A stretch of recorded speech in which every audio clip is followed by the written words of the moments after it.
Hey History 100 student, my name is Dean Harris and I'm your instructor for this course. You have a lot of reading to do this week, so I thought that I would do a welcome video as opposed to a welcome text-based welcome. And also show off a little bit of where I live here in Bend, Oregon. I'm on the dry side of Oregon, Central Oregon, as opposed to the wet side, western side. So this is a class about historical thinking. So you might be thinking, what is historical thinking? Well, historical thinking is different from the other kinds of thinking that are associated with a discipline, an academic discipline. So think about the thinking that a sociologist might conduct, or the thinking that an anthropologist might conduct, or a geographer. So this is all about historical thinking. And it's not something crazy unfamiliar to you. This is something that you probably do every day. So for example, causality. You probably deal with cause and effect all the time. Well, historians are interested in the causes of events. So those sorts of classic questions like, the causes of the Civil War or World War II, or other sorts of events. So historians, they're always interested in cause and effect. They're also interested in significance, right? No one wants to read a work of history on an insignificant event or person, right? It's never going to get consumed. It's never going to get read. So historians try to identify events, persons, dynamics that have significance. So you deal with that every day as well too, right? You probably would like to make a significance in your life and accomplish significant things every day as opposed to insignificant things. So two sorts of ways of thinking, tools that historians deal with every day that you probably do as well too. There's a great video in the resources tab for this week on thinking like a historian. I encourage you to consume it, to listen to it. Kind of a fun little way to think about historians is a combination of lawyer, scientist, and storyteller. So I like to think of myself as a combination of those three things. Also, you deal with historical questions all the time, maybe in your own life, right? But certainly in current events, historical questions arise all the time. And I wrote down three of them that came up just kind of recently. One is, were black families better off during Jim Crow? This is the question that was posed by a Republican representative from Florida. All right, so that and the answer to that question is historically based. All right, another question: is Donald Trump a novel Republican politician? That is something new, right?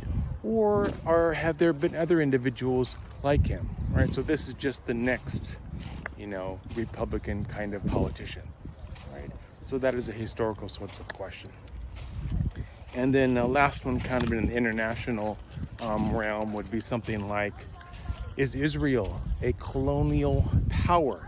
Right? And if it is, does that suggest then that Israel territory has somehow been procured, is lived on unjustifiably, right? So three sorts of historical questions that have historical answers, right? And again, if you are up on current events, you actually might have a perspective on each of those three sorts of questions. A couple of things about the module. For each of the modules, you're definitely going to want to read both the module introduction as well as the resources. Typically in the resources file, you're going to find text resources as well as video resources. So be sure and consume those because they're going to help you with your projects as well as the discussion boards that you have most weeks.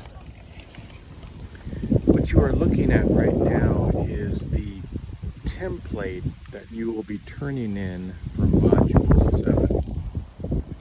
I draw your attention to two things. One is that it has 4 parts, and the second, that each of those parts has 3 bullets. Each of those bullets can probably be completed in a paragraph. All right. So this project that you're going to be working on is not a term paper. It is not 5 pages of linked paragraphs. instead it is answers to each of these 12 bullets. Okay? And over the first 6 weeks of this class, you're going to be drafting answers to one or more of these prompts, such that by the time we get to Module 7, all you'll need to do to complete this template is modify what your original draft was according to my feedback, and then generate this template as a final version of all those draft answers. So one of the resources included in the Module 1 area is a guide in the library for this course. So what you're looking at here is one of the pages for the guide. And you'll see over to the left under Home and Getting Started, you'll see 4 research topics: inequality and human rights, political revolutions, climate change and environmental issues, and globalization. So 2 words that you're going to encounter on the various assignments are topic and event. So the 4 topics from which you can choose are those 4 shown there: inequality, political revolutions, climate change, and then globalization. Now if you click on each one of those topic lists, so now I've clicked on inequality and human rights, and that lists 3 events that you can choose: Tulsa Massacre, Wounded Knee Occupation, and Stonewall Rebellion. So you're going to be choosing one of those events and focusing your research project on that event. I'm not showing them here, but there are 3 other events under political revolutions, 3 more for climate change and environmental issues, and 3 more under globalization. If you click on one of those events, so the Tulsa Massacre, for example, you're going to find a link to a source that will describe that event, which will be very helpful in helping you decide whether to choose that event for your project. And you also find primary and secondary sources and other sorts of resources. Those are some tips for the first module as well as the course as a whole. Looking forward to engaging with you in the discussion board this module. Take care.